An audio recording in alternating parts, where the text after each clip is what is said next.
Here we go. I'm good right here. That's not this type of show.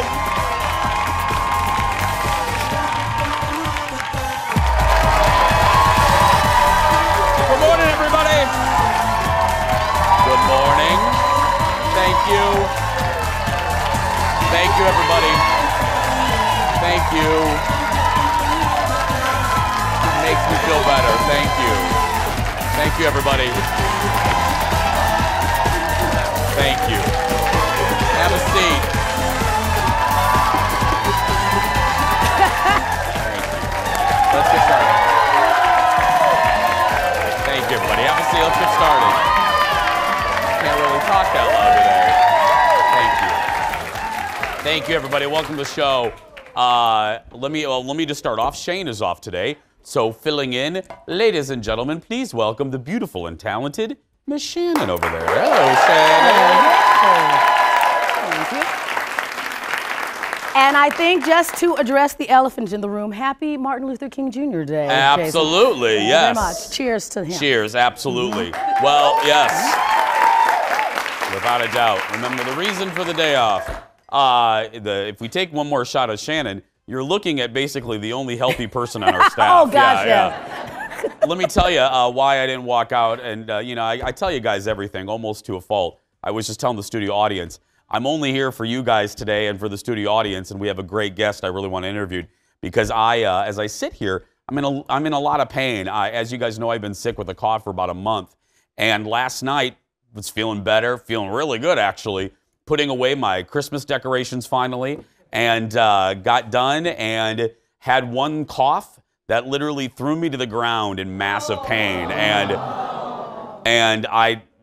Colin thought I was joking. I was not joking. I couldn't get up, and it's like the lower back here. Anyway, long story short, had to go to the ER last night, and I pulled some muscle in my lower rib cage that's like woven in the rib. I don't know. I'm not a doctor. All I know is when I make a certain movement, it really hurts. So if so if I wince today at some point, it's not because somebody stinks or the show's bad. It's just, I have to keep very still. So I'm going to make it through the show today. Tomorrow, I'm not so sure. But I just really appreciate you guys and this audience today. And we really do have a good show. Now, before we, So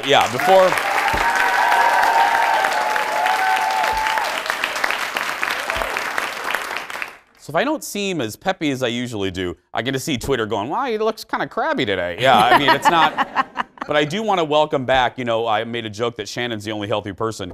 Our good buddy Aaron Schwab. Today's her first day back.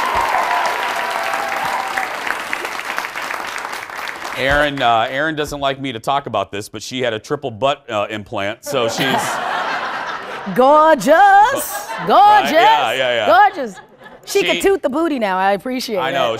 Toot that. Erin likes to keep her private life private, but I asked her, Erin, can I talk about your surgery? And she said, sure. But no, Erin had all of her gallbladder taken out, and we're going to have a good, the whole thing. Like, they didn't leave even a little bit of it. So this is her first day back. So what's funny is I can barely talk, and Erin can't really speak that well. So we are a well-oiled machine today. I'm telling you, it's going to get to the point where Brad, the engineer, is going to host the show. I'm telling you, yeah. Right there. That's your new host right there, ladies and gentlemen. He'd do a good job. The ratings would probably go up. Okay, it's time for the hot dish, everybody. Let's get going.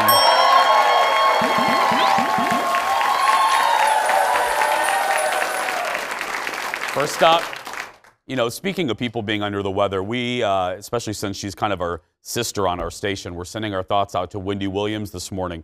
You guys probably heard this. This broke after we went off the air on Friday.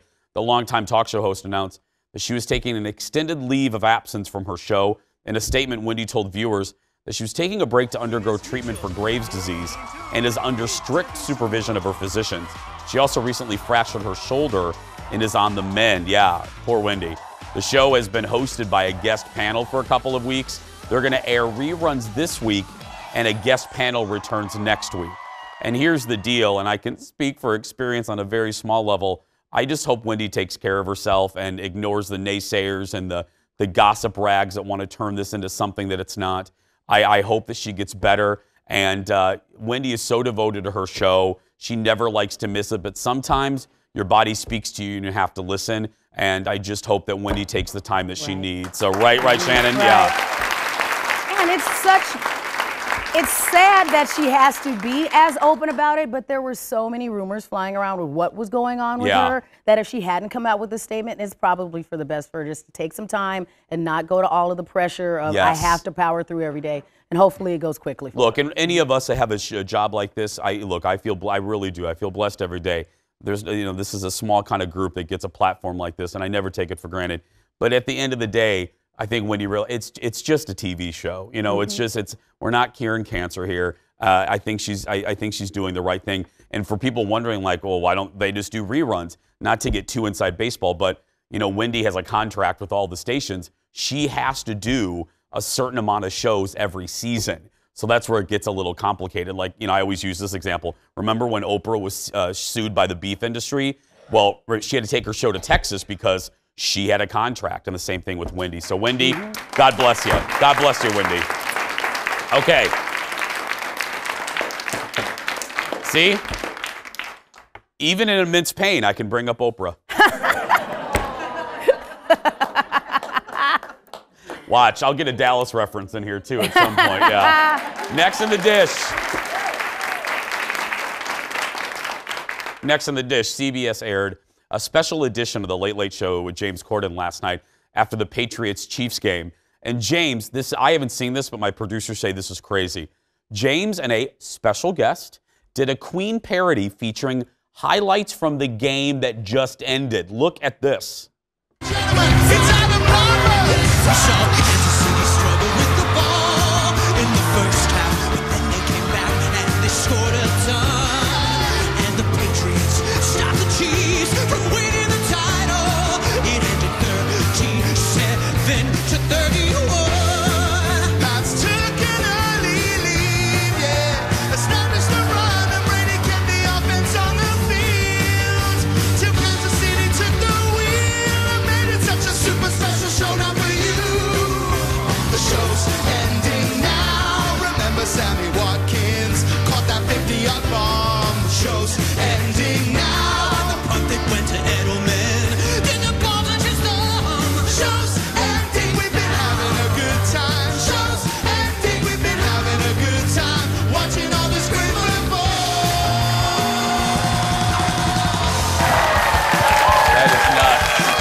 What a great job.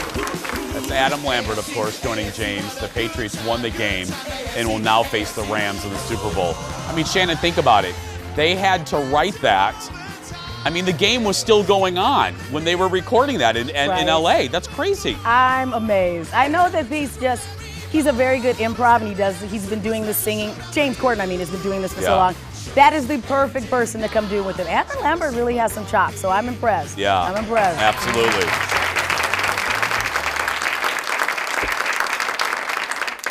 And I'm so glad the Patriots. I'm just kidding. You don't care. I don't care. Yeah. Oh, somebody said boo already. Are you really going to take football talk from me? Come on. Next in the dish, we're learning a little bit more about the upcoming season of David Letterman's Netflix show. It's called My Guest Needs No Introduction. Production has been quietly taping episodes for the show in front of live audiences, and it appears one guest has leaked. Vulture reports that Kanye West is Letterman's first or second. Oh, wow. Wow, an audience member literally just went, really? Yeah. It's either going to be his first or second guest. Dave hinted he was interested in interviewing Kanye last year when he was interviewing Jay-Z. Last year, it was Dave's return to TV, and he featured A-listers like Tina Fey, Howard Stern, George Clooney, and former President Obama. I like this format. Everyone that watches knows Letterman's a broadcasting idol to me, kind of a North Star. I love him. And this format, the interview format of this show, is so perfect because he really is. You may not like his comedy, but don't you think, Shannon, he's such a good interviewer. Oh, he really exactly. is. Yeah. And this is a difficult thing, too, because you have to find people that have enough content that he can talk to him that long, and Yes. they're going to continue to be interesting and not clam up. So Kanye, I know that he's very polarizing, but that's why people will tune in. Yeah, because you're right. That You're you waiting have to see if he's going to say something that's going to start a fight. Yeah, exactly. Yeah. Yeah. Next on the dish, big changes could be coming to America's Got Talent. This is crazy. Page 6, yeah. Page 6 is reporting that everyone except Simon Cowell is getting the boot. That means judges Mel B, Heidi Klum, and Howie Mandel could be out. Host Tyra Banks had already announced, bloop, she's out of there. No one really knows who would be the replacement judges or if this plan would be executed before the upcoming season, which will premiere this summer. Here's the deal. If they're waiting to do this in a year, can you imagine how Heidi, Howie, and Mel B feel going into the season with all of this press saying that Simon wants him out of there? And I got to tell you, this doesn't surprise me because if y'all remember, Simon was the one, that Sony Pictures hack, remember that, Shannon? Yes. In the Sony email leak? In that leak, it was revealed that Simon Cowell went behind Howard Stern's back and was lobbying for Howard Stern to get the boot, and he wanted to replace him because, Simon runs that show. Right. He either owns it or he's the executive producer. So he's a little Weasley when it comes to stuff like this. So this would not surprise me whatsoever. And it always disappoints me that with him, with as much gravitas as he has, he doesn't just out and out say, you need to move on. Yeah. He always does this backroom thing. It's always so slimy the way that he gets rid of hosts. Well, not only that, but I don't know if it's a great idea to replace everybody. I mean, that's a jarring thing for an audience to get used to. And that show does really well in the summer. So if I was the executive producer, if I was NBC, I would be a little worried about getting rid of everybody but Simon Cowell. I mean, I know I like Mel B. Howie's been there since God was a boy. I mean, you know what I mean? I think it would be jarring for the audience if suddenly it was like, Simon Cowell and, I don't know, Minnie Pearl and Cher. You know what I mean? It's like, is Minnie still alive? No, I don't think so. Minnie's dead, isn't she? I'm sorry. Yeah. I feel like Minnie's been dead. I'm sorry, yeah. Research Thanks for team, bringing can it we? down. Can we? I know, yeah. I know, here we are talking about Minnie Pearl dying. Sorry about that. Still ahead, everybody. Pete Davidson returns to Saturday Night Live over the weekend and poked fun at himself. TMZ has the dish on that. Plus, the Razzie nominations are out. Who is the worst of the worst of the worst when it comes to movies this year? We'll tell you later. A young cook you have to meet, a 14-year-old. He's putting together 12 and 13-course meals in the form of pop-up restaurants in Minneapolis. You're going to find out why he's getting a lot of attention. We'll be right back, everybody.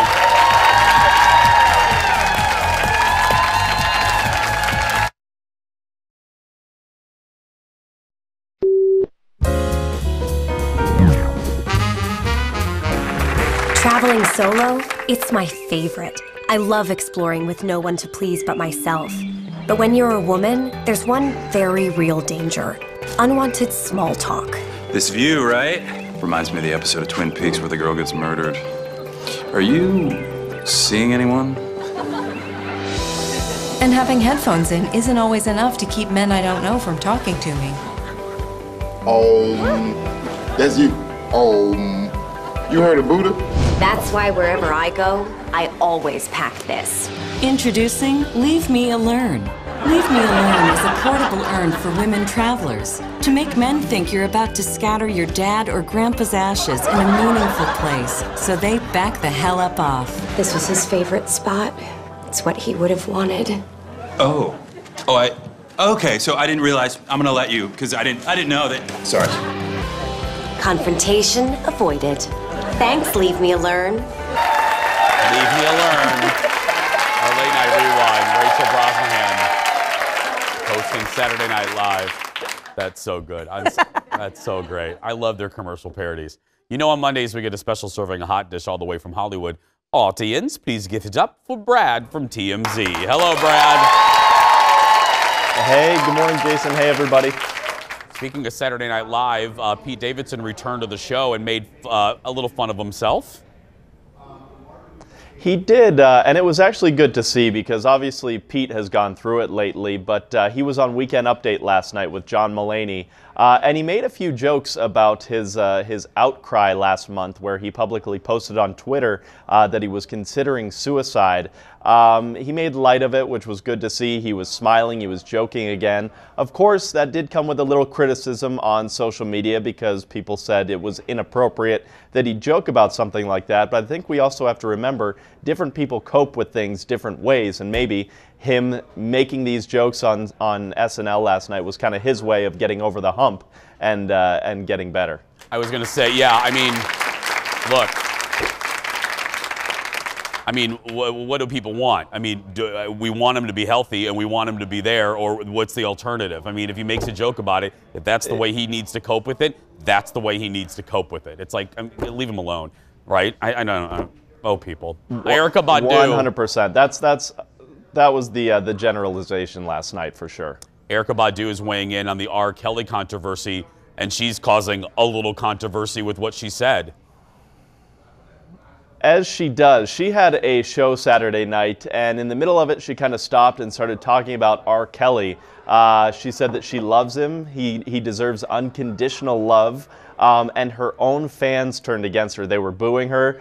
Some were starting to walk out. And she clarified herself this morning. She said, I do love R. Kelly. It doesn't mean I love what he's done. I'm here for the victims. But I think it's a little too late with something like this, because she was very stern and aggressive in what she said Saturday night, and it made it seem like she was forgiving him for everything. I think the backlash kind of got to her, and that's why she tweeted out a bit of a response this morning. Yeah.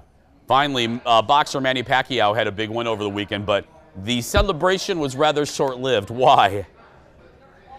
And Jason, we see this more and more here in LA, because celebrities will be at sporting events like Manny was. He was in Vegas over the weekend fighting Adrian Broner, which he won. But then yesterday, the police were called to his home because there was some sort of break-in. We're told his LA home was ransacked. It's unknown right now how much was taken, but nonetheless, there was forced entry. And you gotta believe that these thieves knew that Manny was out of town, so why not try and hit his house while he was in Vegas? Awful. Awful. It just makes me sick. It's so bad. Brad, but we'll end on a happy note. I like your t-shirt. There we go. We'll end on a happy note. Thank you. Thanks, guys. Have a good one. Thanks, buddy. Brad from TMZ. Check your local listings for TMZ on TV. Still ahead, my friends. Shayne is checking out the ice castles in Excelsior. But next, the worst of the worst of the worst of the worst.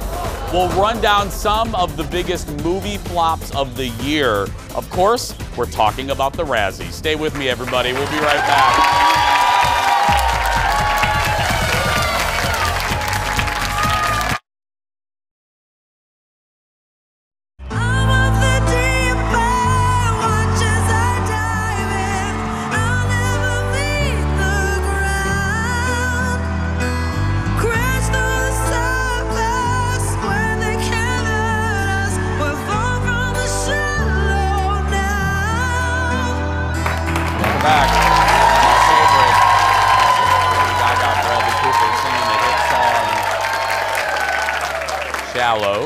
Oh, I love that song so much. That movie, again, by the way, is available on streaming, or actually just on Apple Movies. You can get it. My mom watched it last night. I go, Dar, watch this right now and get tissues. It's expected to pick up several Oscar nominations. Those come out tomorrow. Welcome back to the show. By this time tomorrow, we'll know which movies and stars will be nominated for Hollywood's biggest honor. Frontrunners include A Star is Born, though I'm a little worried, Black Panther, and The Favorite. While the Oscars honor the best in film, the Razzies pay tribute to the absolute worst. And I think are a little bit more fun. Yes. Okay, the nominations for the Razzies came out last night, Shannon. Okay, let's go through this. First up, what many consider the absolute worst movie of the year. I already buried a son. You want me to bury another, then you will bury me too. You swore to me in our own bed. You promised that you would not bring him into that world. What world are you talking about? Tell me the world you're talking about. Yeah, no, ladies and gentlemen, that's not an SNL skit. That's Gotti, starring John Travolta and his wife, Kelly Preston. It was nominated for Worst Movie, Worst Actor, and worst screen combo. Yeah, it's about John Gotti. It earned a rare 0% on Rotten Tomatoes. Right. Like 0. And I love it when it got its 0. They were like, that's just bad PR. I'm like, no, it's a bad movie. It's horrible. Shannon. And it's not even bad enough that you're like, I think that this will be like a cult classic of it, or a drinking game bad. No. It's like that in-between bad. Like Showgirls. Right. Like Showgirls. Showgirls, you're like, I'll just watch this again with my drunken girlfriend. Exactly. Gotti, you don't want to watch it. You don't want to watch it, yeah. Next up, the movie that reteamed 2 Hollywood funny men known for playing stepbrothers. Oh, this took a beating. Look at this. See, it's a type of a self-photograph. I can take it, and I will be in it also. You know what? I find to take the most attractive photographs, you need to purse your lips together like a duck-billed platypus. Platypus face, chins up. Hey! Hey! Hey, girl! Oh, wow. That is. Oh, gosh. It doesn't get any better. It's awkward through that whole movie, Jay. Did you see watch it? Yes. It's Girl. never. It was one of those weekends. I didn't have my son. I didn't have anything else to do, and you know I'm not good left to my own devices. So I saw that movie. It was awful. Shannon, What? let me tell you all about yourself right here, because there are 8,000 good movies you could have seen at the theater. I didn't want good. I thought it would be funny, and it was not funny. Well, that disaster's Holmes and Watson, starring Will Ferrell and John C. Reilly. It earned nominations for Worst Picture, Worst Actor, and Supporting Actor, as well as Worst Combo. Many critics say the movie wasted the talent of its stars. True. Yeah. True. It has 9% on Rotten Tomatoes, yeah. Well, I mean, let's be honest. I love Will Ferrell, but he sometimes is a little hit and miss, and this was a big miss. Right, Shannon? Yes, complete miss. Another movie earning multiple nominations is The Happy Time Murders, starring Melissa McCarthy. Now, this is about a world where puppets and humans coexist. Okay. I could stop right there.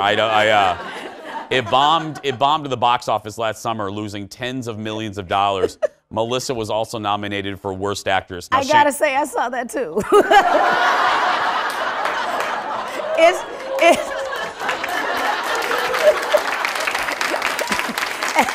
Shannon. Wait, Jason, Shannon. not only are they puppets, they're like Muppet-style puppets, and they're filthy. Yeah, It's so bad. That Shannon, was better than that Holmes and Watson one, though. Yeah, Shannon, I'm already in immense pain. You're killing me.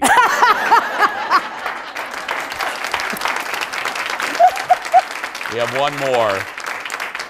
We have one more, and I'm sure Shannon saw this one. Yes. Johnny Depp earned 2 nominations for his voiceover role in Sherlock Gnomes. You saw that one, didn't you, And Shannon? I took my son to that one. Oh, yeah? One for Worst Actor and one for Worst Screen Combo, naming him and his fast-fading film career the worst combo of the year. Yeah. Ooh. That won't win. That one was passably terrible. That one was passably Shannon, terrible. you are not qualified to respond to this. Nobody even knew that was a sequel. I took it because my son loved Romeo and Juliet, right? Yeah.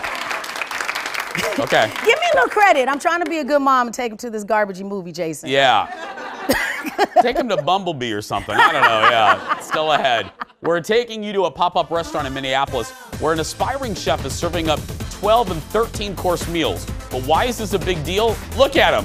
He's 14. But next, we head out to Excelsior where Shayne Wells braved the cold to experience the ice castles. We'll be right back, everybody.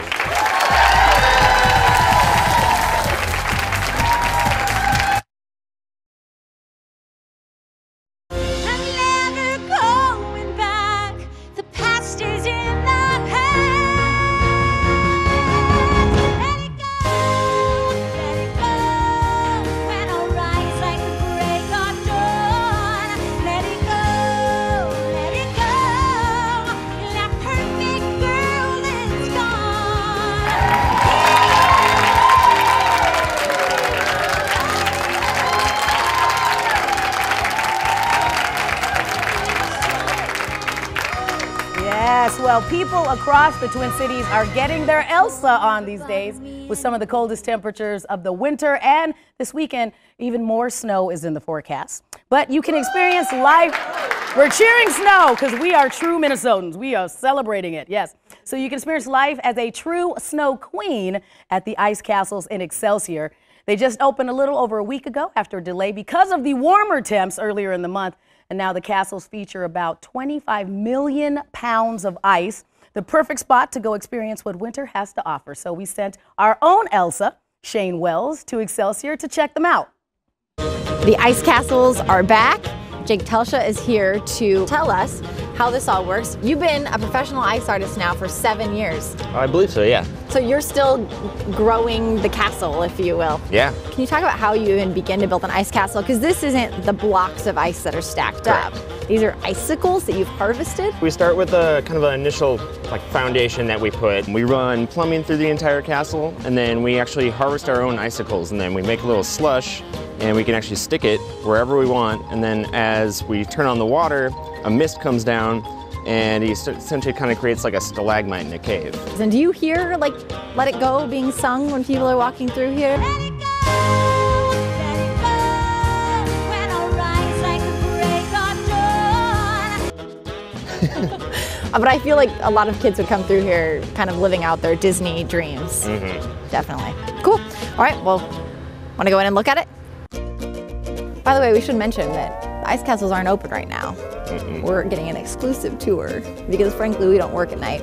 But they're pretty magical at night because you guys have lights that we can't see right now. Oh yeah. Throughout the walls. I'd say that's one of the biggest draws is the light show that happens.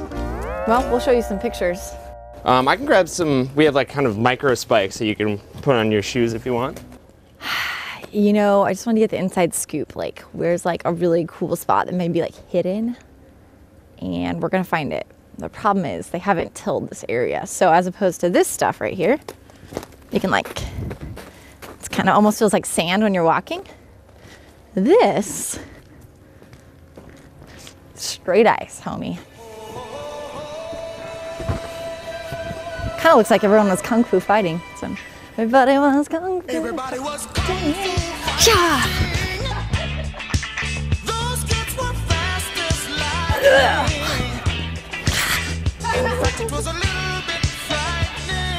That one got a little far. Shayne Wells, wishes for Wells. I can't believe they did this for me. Thank you, thank you.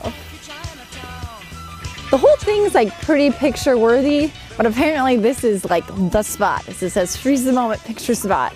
In case you weren't sure where to take a picture, this would be the place. Okay, so here it is. You wanna look down it? Oh, there's a nice echo.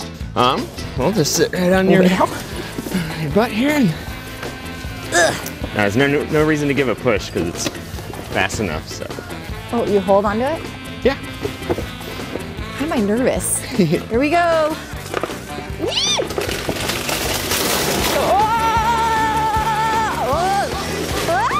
Justin Timberlake! Sarah Michelle Gellar! Carrie Underwood! Easy. All right. I might have to throw my broom ball shoes on and take my kiddo over there later today. And you can go as well because tickets to the Ice Castle start at around $8 for kids, $11 for adults. And because today is a holiday, the Ice Castles will open at noon. The normal hours during the week are from 4 to 9. Weekend hours are longer, so you can go to icecastles.com/Excelsior for more information. Now, still ahead. A 14-year-old is cooking up quite the meal. We're going to introduce you to Spencer next.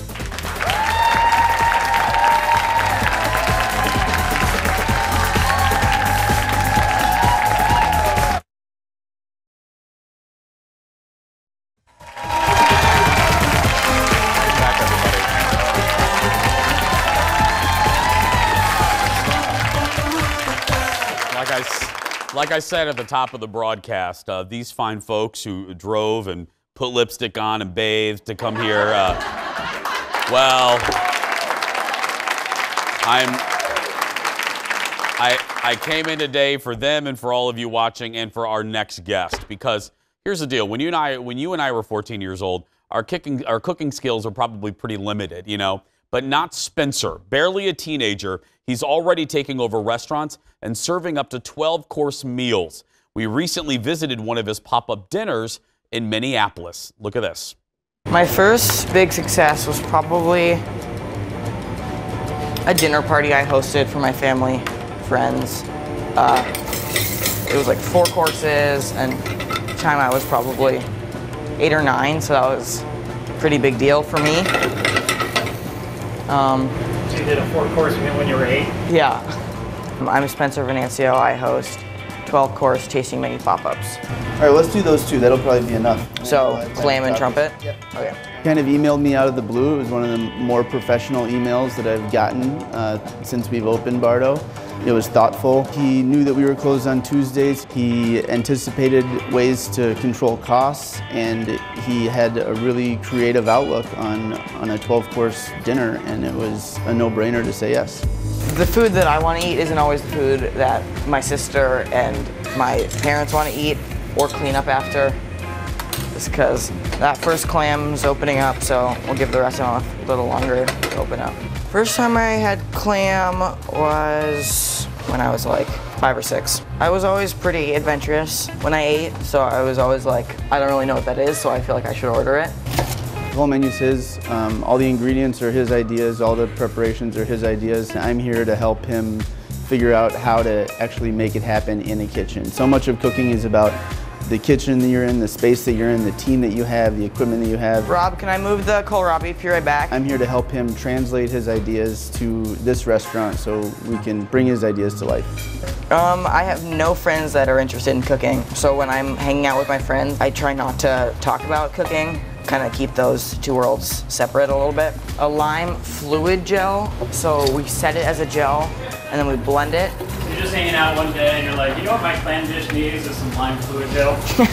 It's kind of from working in restaurants, you develop a repertoire of techniques that you can apply. I want to add the lime flavor to this dish, but I don't just want to add lime juice. So what have I learned that I can do with limes? I've been cooking in restaurants for a year. I've been cooking for my family all my life. Initially, I was doing dinner parties in my house, and then I started working in restaurants and helping them out with their stuff. And then it was kind of a progression of, I want to do something bigger. I'm tired of cooking for 6 people. And it was basically like, how do you feel about me reaching out to a restaurant and asking to do a dinner? Corner hot. They were a little bit weary, but it was also like they were confident that I would be successful. I've had mistakes in dishes and mistakes cooking things, but I wouldn't say I've had any huge disasters. I haven't burnt down a restaurant. That would be a huge disaster. Everything else is just a minor fail. Someone that is young and passionate and energetic about this business, it reminds you why you started in the first place and takes you back to the beginnings where I came from and where a lot of us came from, and it's just a pleasure to be around somebody that's a younger generation that's going to come up and take control of this business when we pass it on, and that's really exciting to be a part of. Depending on the dish, I might want them to feel a particular way, like nostalgia, but for the most part, on any given dish, happiness, that they feel that they have enjoyed their meal and that they're happy that they have taken their night and come to one of my dinners. Absolutely. I gotta tell you, the staff at Bardo, he said it very well, the chef owner. It's great to see these chefs that have made it, like Bardo, that have restaurants of their own, helping the people that are coming up, and that's what happens. So thanks to the staff at Bardo. When we come back, I'm gonna chat with Spencer about his career when we come back. Back after this, everybody.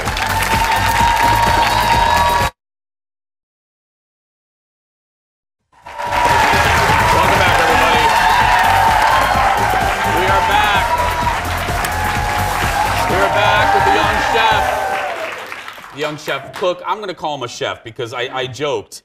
I'm not trying to put pressure on him, but I joked with people that after the dinner I said, we all better be nice to this kid because in 5 years we're going to be begging for a reservation at his restaurant. Yeah.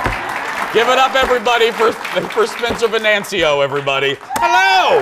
Thank you for having me. No, thank you for being here. I got to tell you, you know, full disclosure, you know, when Stephanie March from Minneapolis St. Paul Magazine and people that I know at Bardo introduced me to your story. And the reason I wanted to have you on the show is because I think it is rare for someone that's your age to have a very clear vision of what you want to do. And I admire that. It was something that I saw in myself early on, and I see it in you. When did this passion and this interest for food start? Well, food has always been a big deal in my family. Family dinners and all that kind of stuff. And it was just sort of a natural progression. I started cooking, started doing just simple recipes. And then it was a progression of like, okay, now I want to cook for people that aren't my family. Yeah. So I had my parents' friends and other people come to my house, and I would do like 6-person dinner parties that were like 6 to 8 courses. And how old were you at that time? I was like 10, 11. Okay.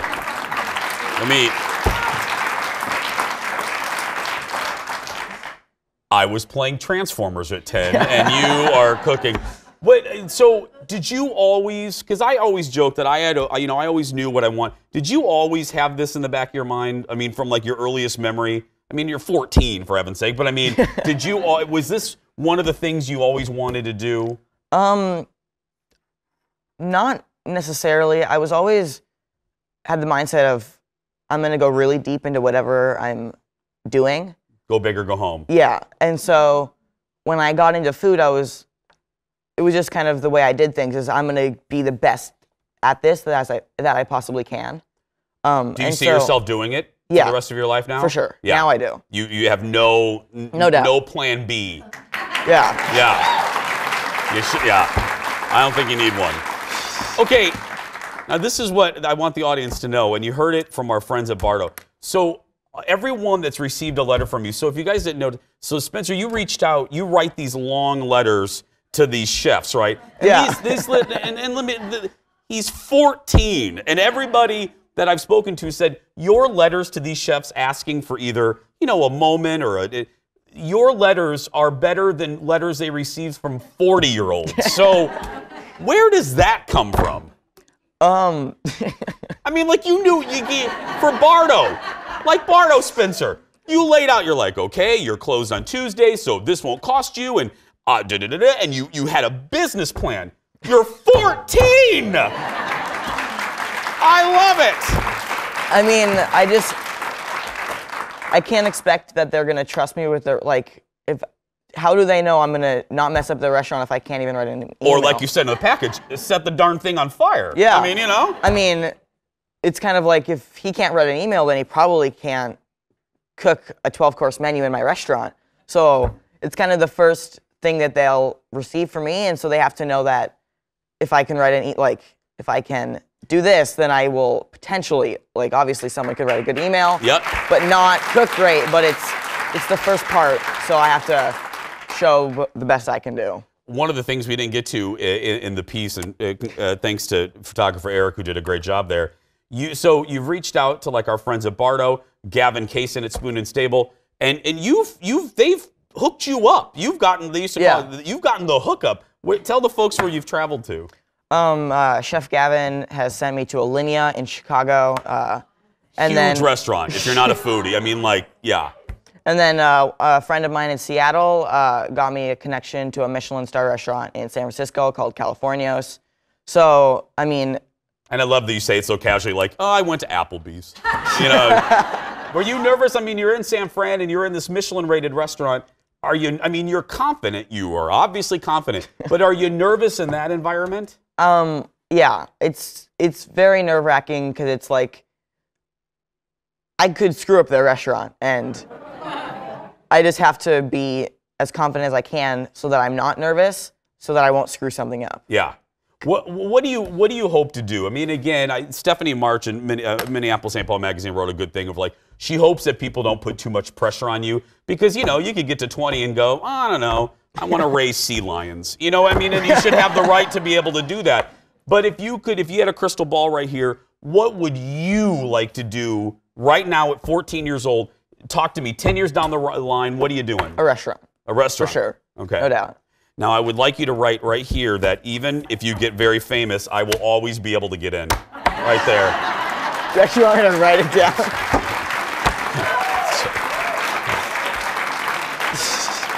I would like a phone number that I can call directly.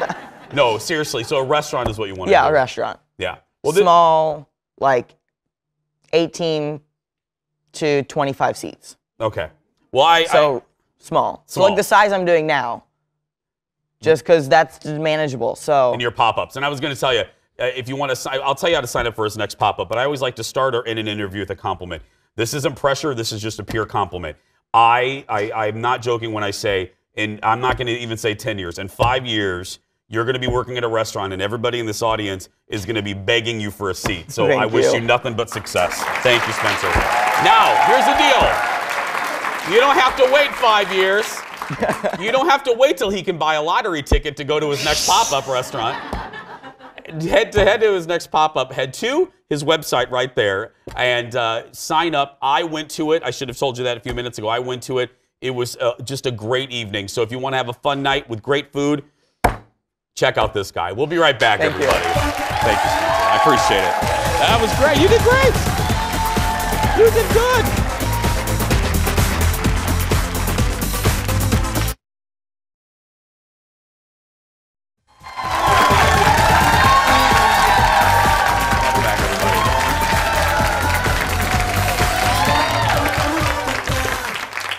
I just, Shannon, you saw that. I just love stories like that. My producer knows it. It's always, because, I was an odd kid, and I'm not saying Spencer's odd, but I'm always interested in stories like that. Well, he talks about he can relate more to adults than he can kids, and I kind of felt that way too. So anytime you see someone that has a dream, I always want to do whatever I can to support that. So I really do. You know what I mean, Shannon?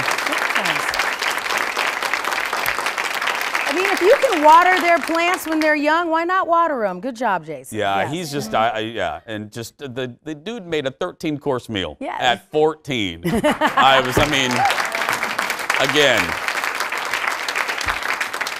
my executive producer said, "What were you doing at 14?" I said, "Watching Dallas," and that was it. Yeah. But you turned that into a career. I did, yeah.